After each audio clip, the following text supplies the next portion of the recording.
A proposta da Xunta para reorganizar a atención primaria suscita un rexeitamento xeralizado. CIGA, CESIF, Comisións Obreiras e UGT van da man para visibilizar a súa negativa ante o que consideran un momento crítico para a atención primaria. Hoxe iniciaron as súas movilizacións diante dos centros de saúde tamén dos PACs de toda Galicia, como aquí en Vilanova. Estamos non só ante un déficit de médicos, enfermería en general, de personal, sino también ante una incapacidad de gestión de los recursos por parte de esta administración.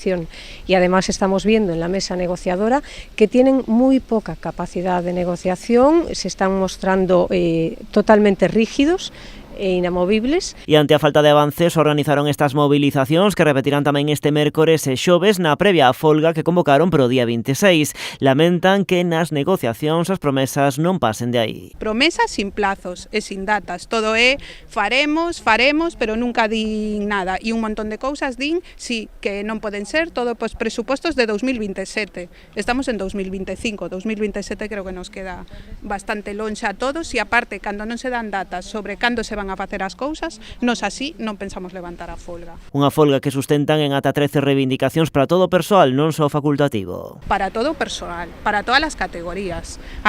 Aquí traballan todas as categorías, non só o persoal médico. Polo tanto, aquí nos cando pedimos para todos os traballadores e para todas as categorías. Entre os puntos que teñen sobre a mesa salienta a actualización do modelo retributivo, a dotación e renovación de recursos materiais en centros de saúde PACs, un estudo da carga asistencial dos PACs ou unha reducción da xornada a todo o persoal da atención primaria. É unha chamada de atención á Consellería, levamos moito tempo insistindo e facendo unha serie de reivindicacións, incluso temos acordos firmados que non se están respetando e víamos necesario, como última medida, convocar esta folga. A Consellería de Sanidade pola súa banda, para facilitar as negociacións, di estar disposta a retirar o documento de medidas para a atención primaria que levou á mesa sectorial de outubro e que motivou a convocatoria de folga por parte das centrais sindicais.